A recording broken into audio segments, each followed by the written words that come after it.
we'll look at this tonight, prays pretty much the same thing about himself. What about these 7 abominations that can be in us that Solomon speaks of? These 7 things that are human traits or human capabilities, 7 things that God hates. And we've personified them by picking out 7 of the worst villains of the Old Testament and talked about them, the names of these people that some ancient rabbi called them the 7 names of blasphemy, which we hear John referring to in the book of Revelation a couple of times. But we look at these things and see that to some degree any of us have been capable or are capable of these very sins. What is the cure for the inclination in man to do the wrong thing? To tell lies, to be hypocritical, to harbor malice or envy, or such anger that we could murder. What's the cure for that? Can the human spirit be cleansed? Well, we turn to Psalm 12:6. I've mentioned it before, bring it up again. If there are 7 evil possibilities in us, then there must be 7 cures. I'll just wait for that to come up. Yes, the words of the Lord are pure words, as silver tried in a furnace of earth, purified 7 times. Now the idea is that the words of the Lord are pure. How can I become as pure as God's words? There's a refining process. Ore that has silver in it doesn't shine very bright. The silver is still locked in that with those other elements in a block of stone that has silver in it. It has to be crushed and it has to be burned to begin to extract the impurities, leaving only the silver. David's talking about a purification process that goes through 7 things. The earth is my body. The furnace of the earth is my heart. And in my heart there has to be some purification go on. Am I making sense so far? Let's go to Psalm 19. Psalm 19. And we'll start with verse 7. Psalm 19:7. There are 7 things that David writes about here. I hope you'll find this interesting. Number 1, the law of the Lord. Everybody say that with me. The law. The law of the Lord is perfect. What does it do? It'll convert the soul. That's the first refining process, getting your soul converted. Secondly, the testimony of the Lord is sure. It makes wise the simple. We have to admit that our soul needs conversion, and we have to admit that we are simpletons that need wisdom. Those are 2 hard things for some people to admit about themselves. I need to be changed, and I need to be made wise. St. James writes this about wisdom, to make wise the simple. He says, if any man among you lacks wisdom, let him ask of God, which giveth to all men liberally and upbraideth not. Well, to get wisdom, you first have to admit that you ain't got it. That you're not so wise. Grandma didn't give it to you. Daddy didn't give it to you. None of your teachers gave it to you. You can't learn wisdom from the wisdom James is talking about. He's explained in his book, he says, I'm not talking about earthly wisdom. It's of the earth, but I'm talking about heavenly wisdom. You can't get it by being taught. You can't get wisdom by having hands laid on you. It can't be imparted. It can't be instructed into you. There's only one source of wisdom. and that is God. Job asks, he says, silver and gold can be found in the earth. Wood can be extracted from forests. Crops can be extracted from the ground. And he goes down a long list, but he says, where can you get wisdom from? You can't fish it out of the sea. You can't hunt it in the field. You can't drag it down from the stars. Where is wisdom, Job says? There's only one place. You have to go to God for it. So James says,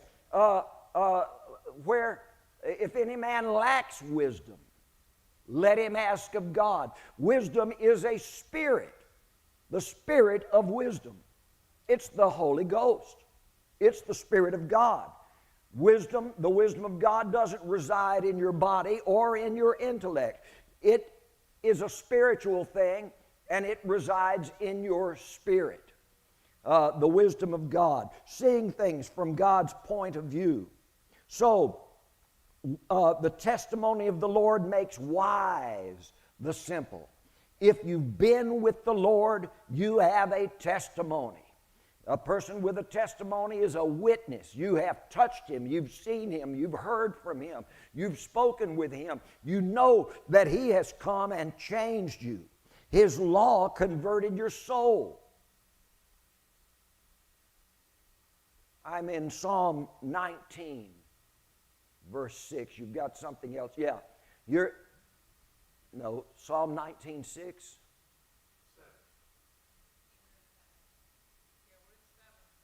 I know, but I want, okay, all right, yes, 7. I'm so sorry. The law of the Lord, the perfect law of the Lord, brings you under conviction and converts your soul. Now you've got a testimony. And the testimony of the Lord leads you from simpleness into wisdom. The third thing, verse 8, the statutes of the Lord are right, and they rejoice the heart. That's the third thing that happens. You begin to find joy in God. The fourth thing is God's commandment. It's pure and enlightens your eyes. You begin to see things from God's point of view. The fifth is this: the fear of the Lord is clean, enduring forever. By the way, what is the fear of the Lord? Isn't it strange that from Mount Sinai God speaks and says, "Fear not that my fear will come upon you." Fear not, but hear me, so that you'll find the fear of the Lord. He sounds like he's contradicting himself, doesn't he? Don't be afraid, because I want you to have the fear of the Lord in you. Well, he's talking about two different kinds of fear. One is terror, being afraid for yourself. The other kind of fear he mentions there is wisdom, being afraid of yourself. I didn't even get a nod on that. What do you think the fear of the Lord is? Is it to tremble before God? What did you say, Julie? Reverence, yeah, well, that's put out there a good bit. To reverence God. Well, what does that mean, though? I'm supposed to walk around with respect for God all the time, saying yes, sir, to him. That's good. That's not bad. Might be a little something further than those oft translated terms that you're citing. I think to have the fear of God is to fear yourself without God. To see what you would be without him is to make you afraid. To fear yourself if bereft of God. I'm not going to go into a long Bible discussion of that. Let's just let my definition hang right there. To realize what you're capable of without God. The fear of the Lord, therefore, is clean. Once you have it, it endures forever. The judgments of the Lord are true and righteous altogether. So now we come into his fear, and then we come into his judgments. Now, we usually think of judgment in a negative way. that He finds out all of our faults and He punishes us for them. But that's not what judgment means here. The word for judgment is tzedek in Hebrew. Tzedek. It's part of the name of the king priest who met Abraham, Melchizedek. Tzedek. And it means God's righteousness. His righteousness. He begins to deal with you in tzedek, or His judgments. And not to punish you, but to sift things out of you. How many of you have God doing that for you? I've been telling people I walk with God for half a century now. But I don't know how far along I've got, because I still find Him reprimanding me, things I say or do, and my conscience smites me, you know, like it says of David. His heart smote him when he did or said the wrong thing. I find that happening to me a lot, still yet. I don't know if I'll ever get to this pureness and this perfection that he's talking about. But I do know that something of Him is working in me in 7 ways. Well, David has just listed 6 things. Where's the 7th? What is the 7th in this list? Well, if you read all of Psalm 19, you'll see that the first 6 verses are talking about the greatness of God. Oh, the heavens declare His glory, the firmament shows His handiwork. He talks about time, you know, and he talks about the creation of the earth and the vastness of the ends of the world and all of this stuff.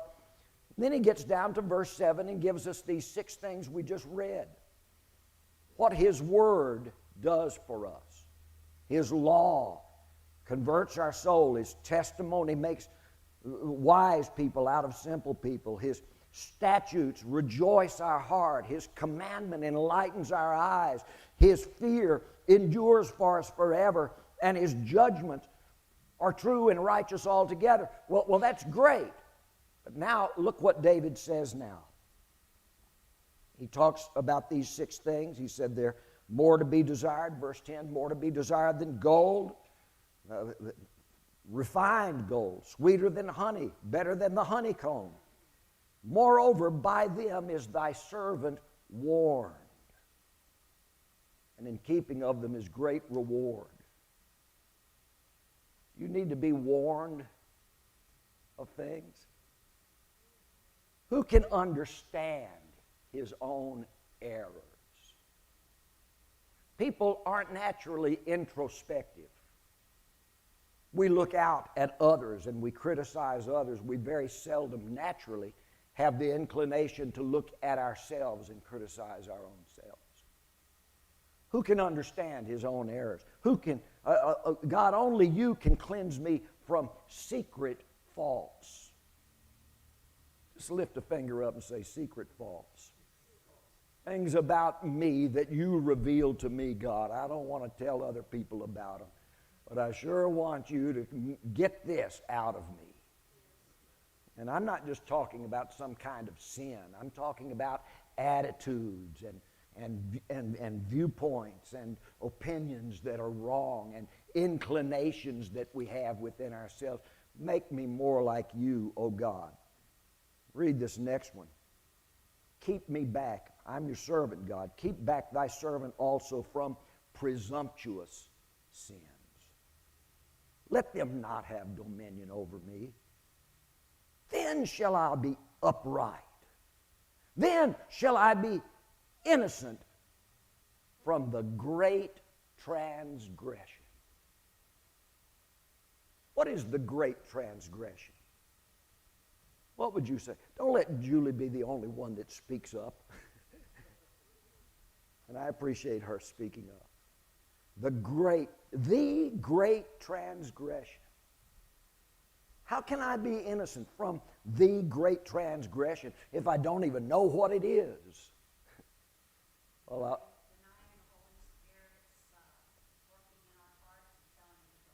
that's very good. Jesus spoke about the unpardonable sin somehow. He said there's a sin that won't be pardoned. John mentions it also. The great transgression. We read in King James interpretation, The fool has said in his heart, there is no God. That might not be the best translation of that. It might mean the fool says from his heart, no to God. As you just said, dear sister, pushing God's influence away from you. The thing is, we're born with that inclination to push God away from us and express no need for Him.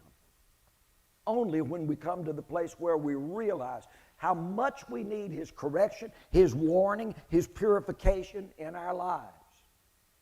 Only then do we begin to be delivered from the great transgression. Now, this is the seventh thing. We've mentioned six. The law of the Lord is perfect. You know, the testimony of the Lord. Number two, the statutes of the Lord rejoice the heart. Number four, the commandments of the Lord enlighten the eyes. Number five, the fear of the Lord endures forever.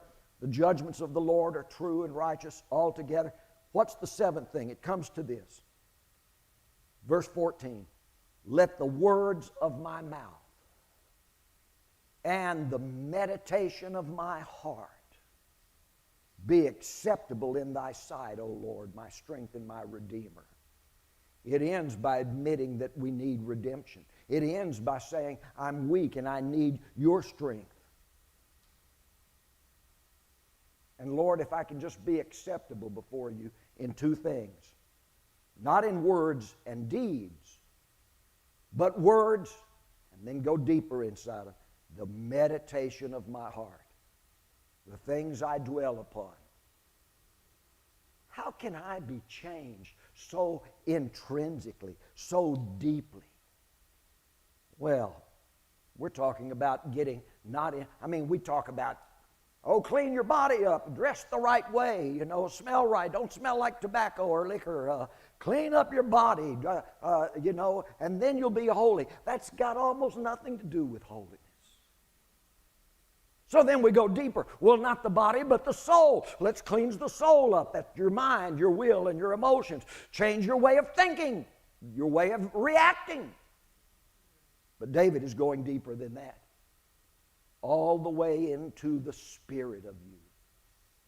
Not your body, not your soul, but your heart, your spirit. The deepest part of you, the only part of you that can really commune with God. So we're getting into the spirit level. We've talked about 7 evils, 7 abominations, 7 things that God hates. We've looked at 7 names of blasphemy. Turn with me to Revelation chapter 3, verse 1. We're going to look at another list of 7 things. Is this interesting to you tonight? 7 things. Purified 7 times in the furnace of the earth. That's how I come forth as pure silver. Well, what are these 7 purifications that can help me? Jesus says this to John the Revelator. Unto the angel of the church in Sardis, write, these things saith he that hath the 7 spirits of God. Say that with me, would you? The 7 spirits of God. Wait a minute. I thought there's only one Spirit of God. Well, here's Jesus saying, I have the 7 spirits of God. Turn a chapter over to Revelation chapter 4, verse 5. John is beholding the throne of God in heaven in this scene. And he says, and out of the throne proceeded lightnings and thunders and voices, and there were 7 lamps of fire burning before God's throne. And those 7 burning lamps are the 7 spirits of God. Look at the next chapter, chapter 5, verse 6. And John says, he's looking at the throne, and he says, I beheld, and lo, in the midst of the throne, and in the midst of these 4 beasts that he's already described, and in the midst of these this circle of 24 elders that he's already described, he said, now I look, and I see a lamb standing.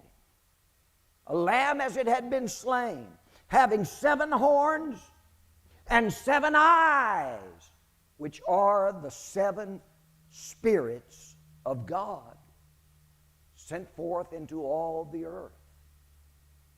3 times John has referred to the 7 spirits of God. Jesus has them, he says.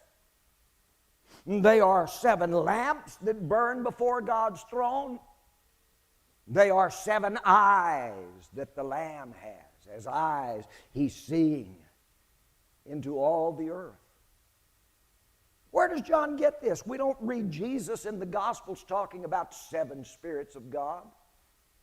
We don't find it in any other writer of the Bible that God has 7 spirits, except Isaiah chapter 11.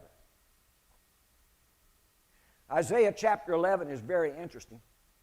Just turn there to verse 1.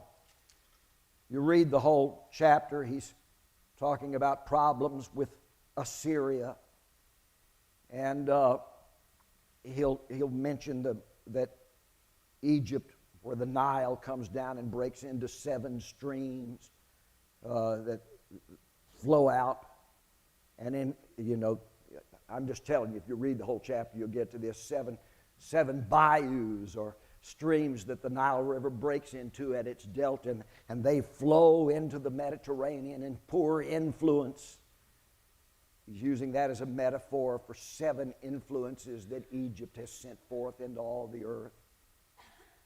Isaiah prophesies of 7 dangerous animals: the wolf, the leopard, the young lion, the bear, the grown lion, the asp, and the cockatrice.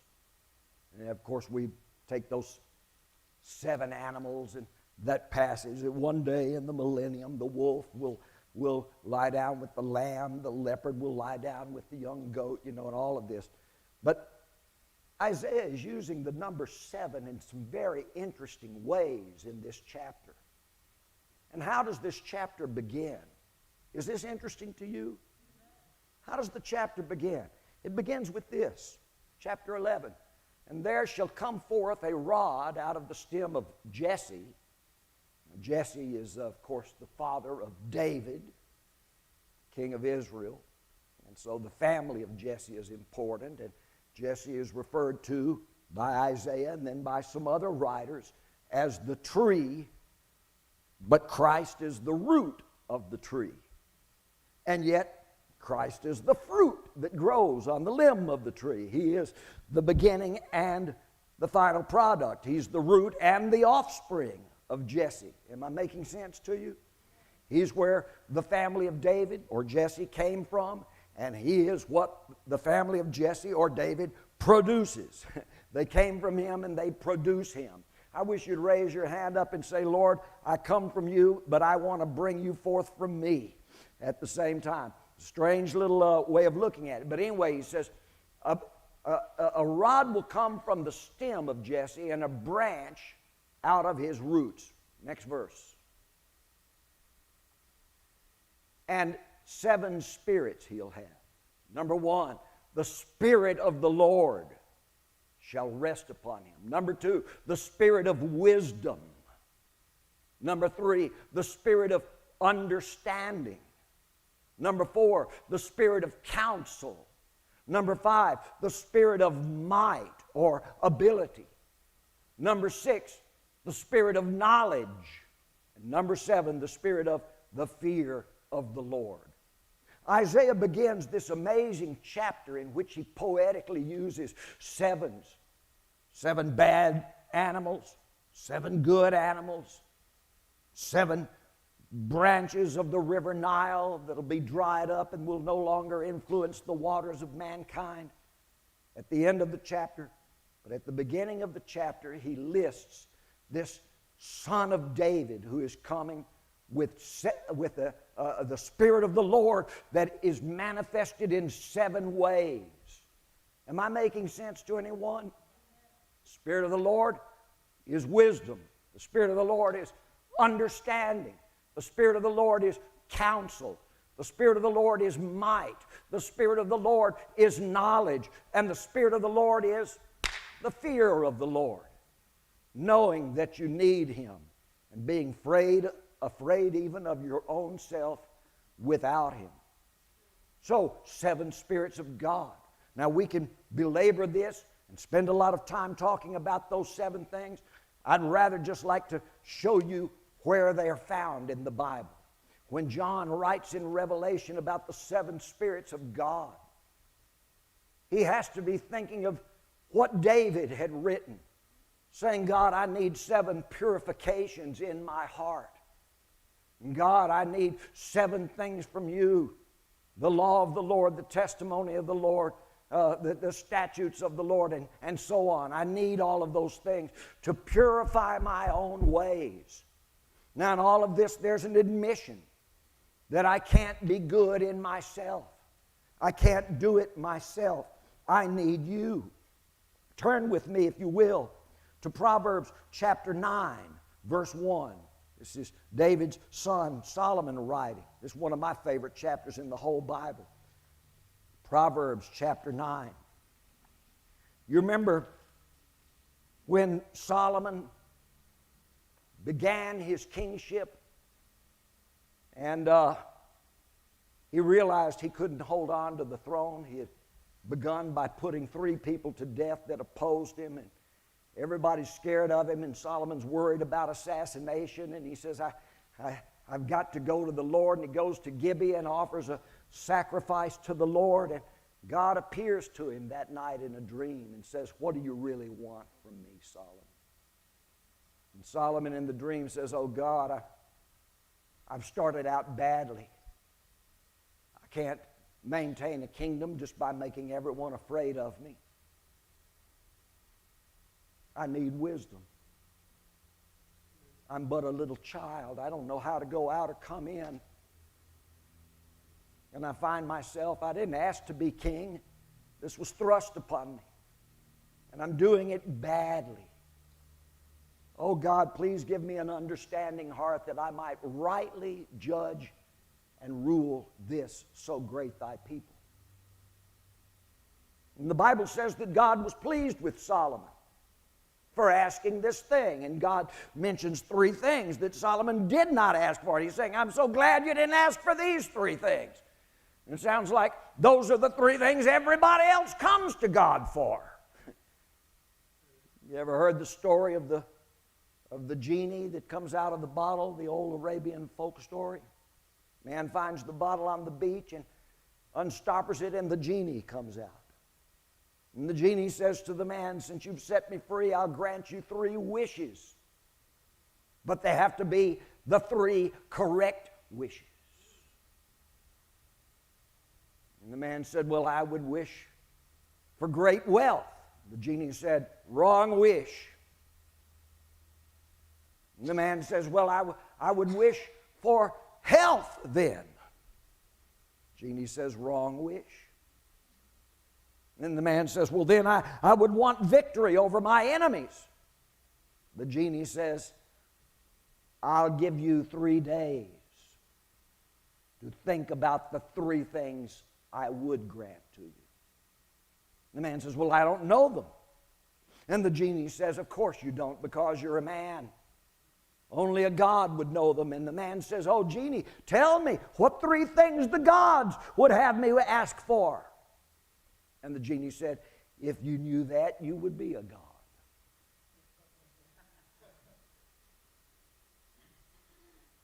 Strange little story. Of course, the guy never gets any of it. But what's interesting is that God tells Solomon in his dream, I'm pleased that you did not ask for those 3 things. I'm pleased that instead of asking for great wealth, instead of asking for health, long life, so you can enjoy your great wealth, and instead of asking for the death of your enemies so they won't come and steal your great wealth, you, Solomon, have asked instead for wisdom to help others with. Wisdom, understanding, and discernment. Those are the 3 things. And Since you've asked them, I'm going to make you wise.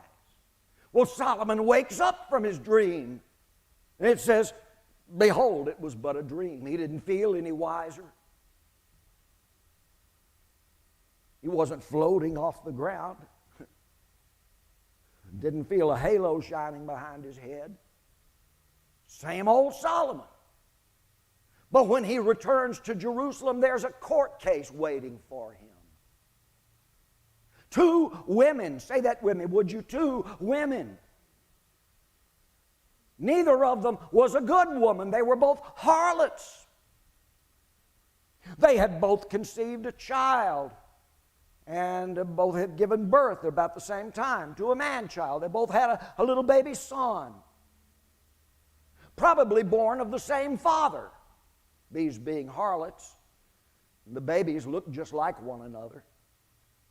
One night, in her boozy slumber, the woman rolled over on her baby and smothered it to death. The other woman was holding her baby asleep in her bed.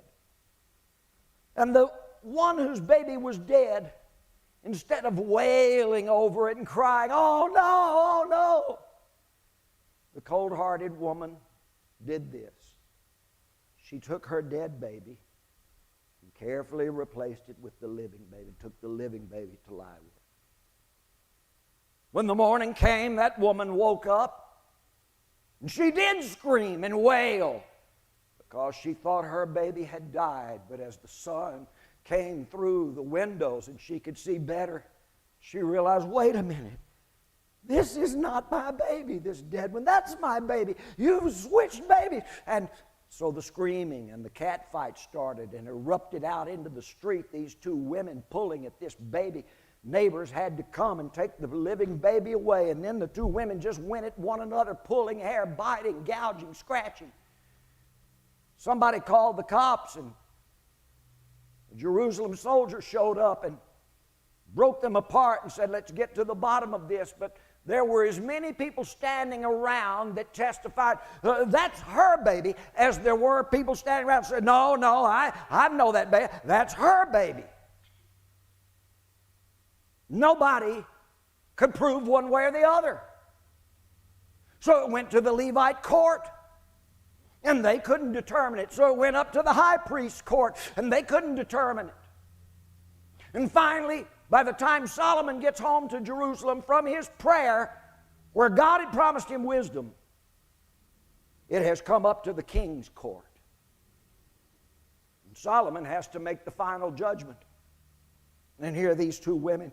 He listens to their testimonies. He listens to their attorneys. He listens to witnesses that they've called from all around. Still cannot decide. So Solomon says, there are only three people who know the truth of this. You two women know who's the true mother of this child. But one of you is lying. And I don't know which one. The third person who knows the truth is God. But God, as usual, is silent. So there's only one thing we can do. And Solomon calls his sergeant at arms, bring the sword over here. Now, somebody bring that living child, and this well-fed, sleeping baby is laid on the table before the throne.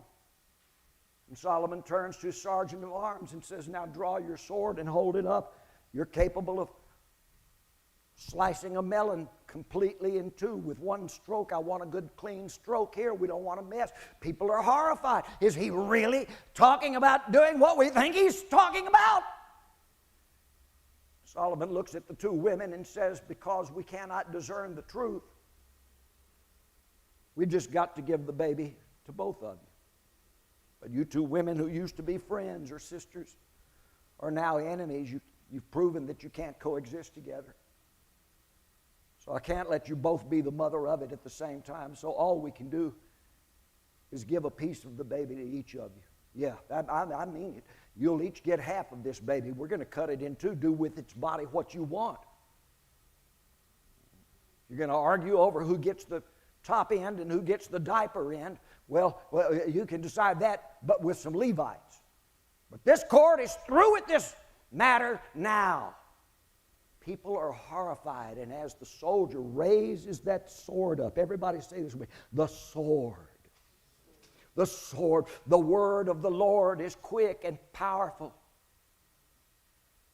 and sharp as a two-edged sword, discerning between soul and spirit. This sword held up. All eyes in the courtroom are on that polished steel, except for 3 sets of eyes. This woman is looking at the other woman. This woman is not looking at the sword, but at the baby. And Solomon is not looking at the sword. He's looking at both those women's eyes. One woman says, yeah, that's right. The king is right. You'll get what you deserve. Go ahead, cut him in half. She'll get what she deserves, half a child. But the other woman's just looking at the baby. And suddenly she raises a hand toward Solomon and another one toward the baby, and she says, wait, stop. I admit I'm the liar. Okay, I'm the liar. I'm the one telling the lie. Give the baby to her. Let her have it. I'll go to jail for lying. Whatever. Put me to death, but let that baby live. And Solomon says, you can put away your sword, Sergeant. I think we can see who the true mother of this child is. Take this lady, hand her over to the Levites for judgment. Ma'am, take your child. No one's going to hurt it by any means. You can go free. That story went out to the nations. Kings in faraway countries heard the story of the young king in Israel who had made this judgment in this bizarre way. And rumor went everywhere that there was never such a wise king as Solomon. A few weeks earlier, after Solomon had had 3 rivals put to death, it was said that Solomon established his kingdom in strength, but he knew he couldn't hold it.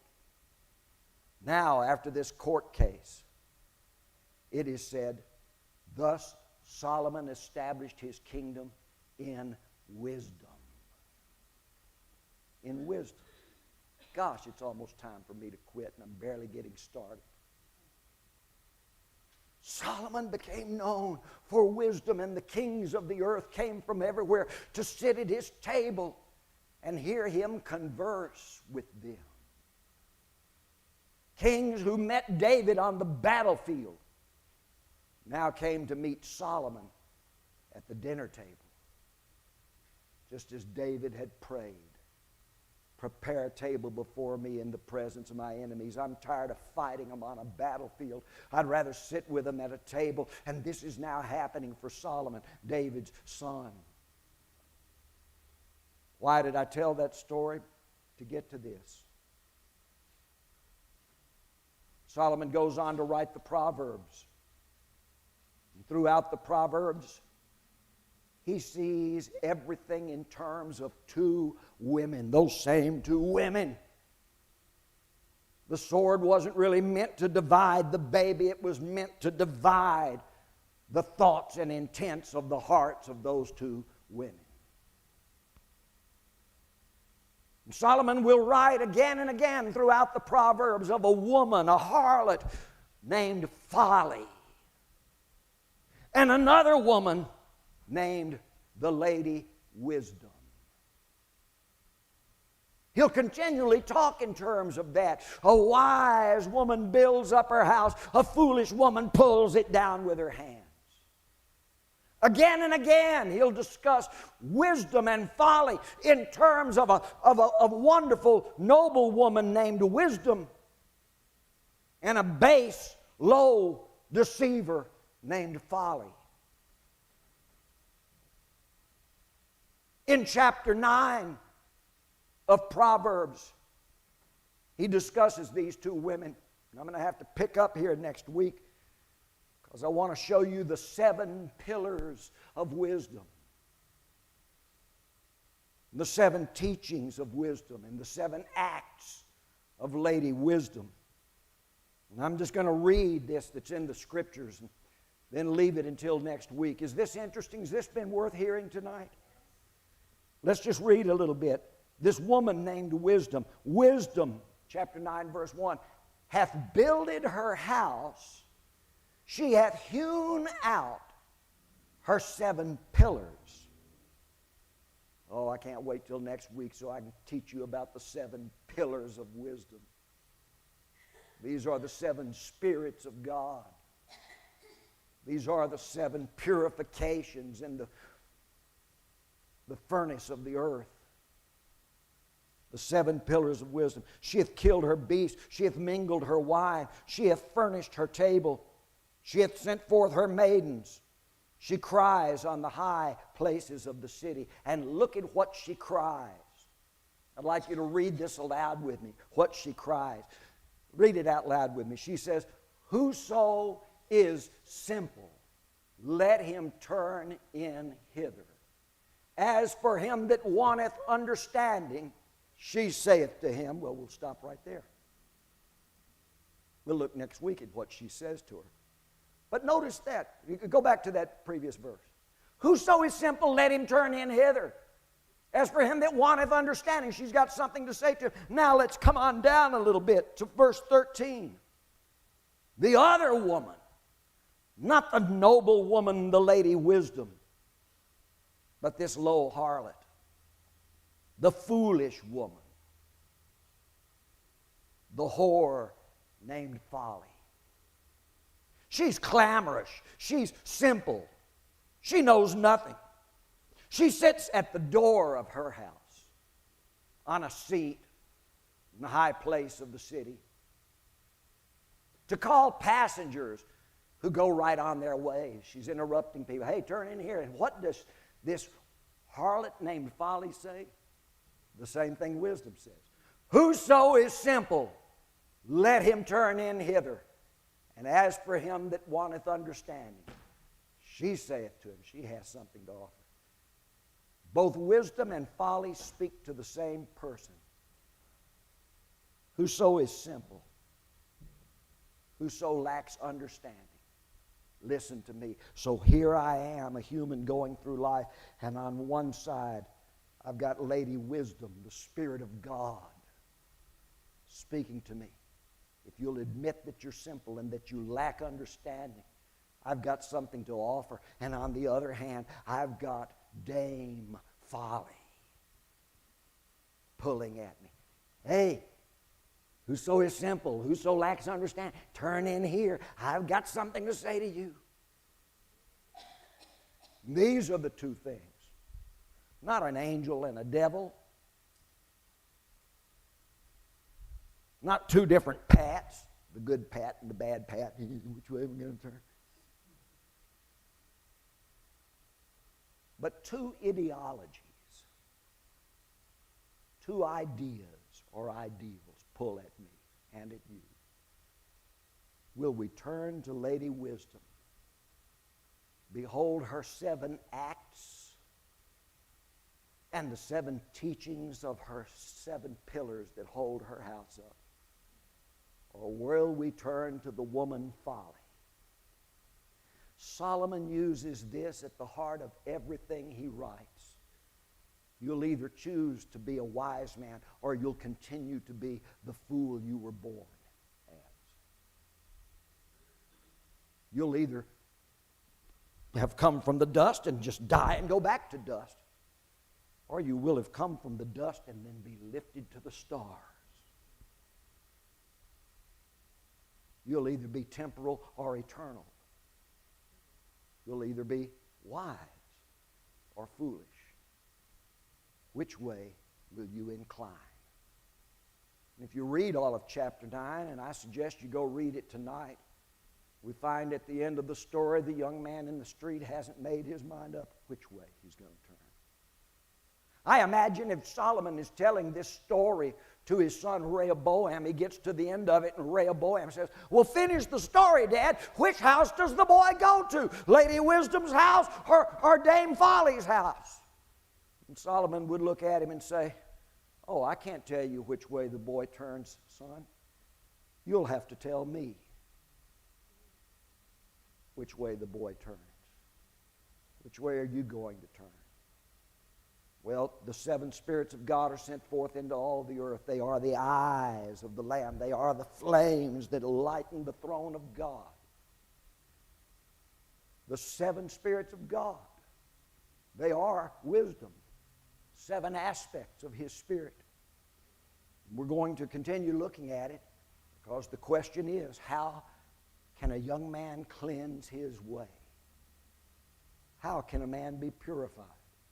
Is there a cure for the things that are wrong with us innately? Does God provide a cure? We'll see that there is. And then we'll get back to the life of Christ. Because it is with these ideas in mind, this symbolism, these metaphors, it is from these things that Jesus is teaching what He teaches. We'll go down through the 7 virtues of wisdom and a couple of other things in the Old Testament and then drive them back down to Jesus' first teaching to people who tell Him they want to be His disciples. 7 Beatitudes. Here's what you'll have to be if you're going to do my work among men on the earth. God bless you.